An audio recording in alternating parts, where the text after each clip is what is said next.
Hello, Scorpio, and welcome to Aries season. Scorpio, I have a feeling that you've been prepared for this. I am excited to give you this reading. This week, I am creating videos for each of the signs to reveal how you best meet your need for significance. So every single person must feel that they are unique and special in some way, shape, or form. Even no matter how humble you are, there is a strong need to be seen for all the things that we actually are naturally, and to be completely accepted for those things. And this is what helps us to feel that our life has meaning, that we matter to people. And so Scorpio, there's two ways that we meet this need. There's like the kind of egoic, kind of conscious way that's similar to like getting a dopamine hit. This is the way our ego tries to meet the need over and over and over again. And even though it does meet it temporarily, there's this part of us that knows that there's a more fulfilling way. And so I'm going to talk about that for you. You actually meet your need for significance on the service axis. And that's really interesting to me, Scorpio, because it's on the service axis, just like Taurus, but the way that you do it is totally opposite of them. So the ego actually wants to meet your need for significance by really like shoring up yourself, becoming independent on your own, like serving yourself with your daily practices and your daily rituals and your health routines, and like, becoming sovereign, creating your own freedom, doing hard work, doing things the right way. There's this part of you that's like, oh, I'm doing everything I need to do. I'm doing what's right for me. And that's wonderful, Scorpio. I wish everyone sort of had that in their back pocket. You may actually never, ever, ever need to take advice from anyone about what you should be doing for yourself.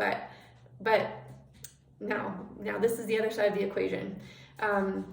While you're like doing all this stuff and you're doing what's right for you and you're perfecting your rituals and you're really like growing that fire for all the things that make you feel significant for yourself, to get you into a state where you feel like you can be really independent and sovereign and free, there's a part of your soul fulfillment, like where you know that that's not enough.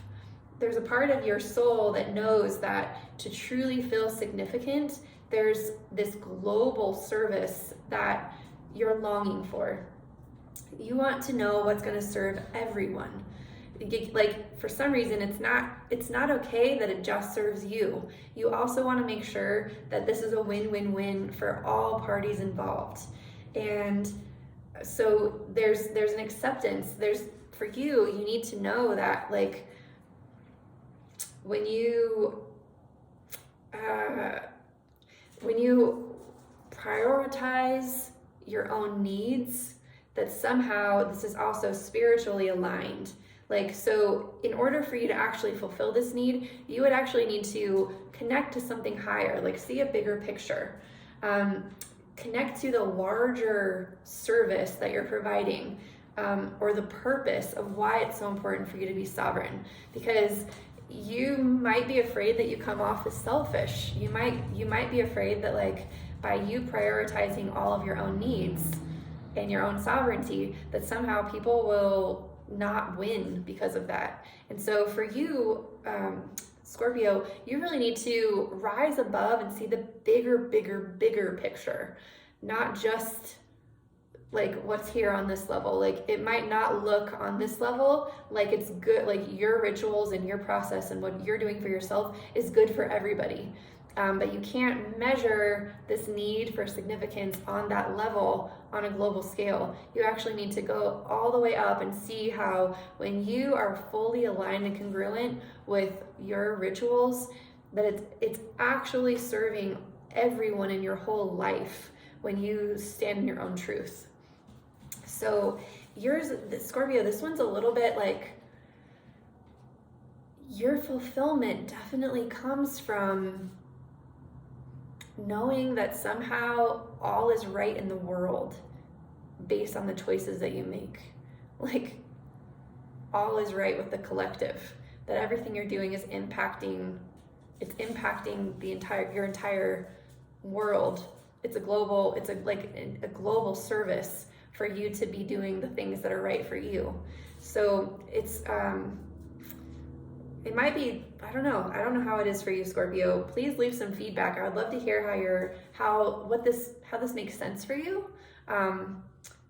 Could it be that you sometimes don't do the things that are right for you because deep down you really want to make sure that your whole universe is in alignment, but do you see that somehow your whole universe can't be in alignment if you're not necessarily doing what's best for you? I don't know. It's very interesting. So yeah, next weekend we have a full moon in Libra and the sun will be crossing Chiron. So whatever this means for you, it's going to be coming up next weekend, and we'll have the entire Aries season to show up in a newly healed way when it comes to meeting this need for significance. So, whoa, I'm pulling animal cards for each of the signs, and a whole bunch of them just fell on the ground. So, let me just put these back in the deck because, well, you are wild, Scorpio. I don't think you need that many animals to guide you in this moment. Let's just find one. Every animal, I chose animal cards for this because every animal is not trying to be anything but itself. They're very naturally significant with all of their different traits and characteristics. Wow, you got the firefly. I really like this card. So let me find the firefly for you. I believe that's an air. The firefly. Okay. Firefly, it's an air sign. It's inspired and fantastic, yet fleeting. The firefly contains the light of 1,000 stars. It's pure, radiant, and illuminating. This high-frequency charge cannot be sustained for long. Therefore, the firefly card indicates a moment of inspiration or awakening that quickly fades if we do not catch it. There is firefly energy behind every poem, song, and invention. Our job is to be ready to harness this creative spirit when it graces our path. What can you do to support this precious and elusive light? When it's in balance, it writes, creates, and brainstorms. When it's out of balance, it burns out and feels dull. So to bring it into balance, write a poem or draw. Okay, so Scorpio, you may be getting sparks of inspiration. I guess the message is don't miss it. If that light strikes, take it. Go for it. Just harness it. Don't ignore it. Whether this is something for yourself or some kind of inspiration, I don't know, I probably would expect this would show up as something that you feel really excited about for yourself. And just know that that's okay. And that whatever you do for yourself, it actually will have a global impact. And I mean, let's say that someone does write a poem. Imagine that you write the poem for yourself, but that it actually has an impact on everyone who reads it. That's a perfect example of firefly energy for the way that Scorpio meets their need for significance. So beautiful reading, beautiful time. Scorpio, if you decide you'd like to get a personal reading, now is a perfect time to do natal chart readings. Everyone is coming into their own, coming into their congruence, their nature, and how they will flow with the cycles of the coming year. So there's a link in the description box below if that's something that you'd like to do. And in any case, I will see you on the next videos. Thank you. Bye-bye.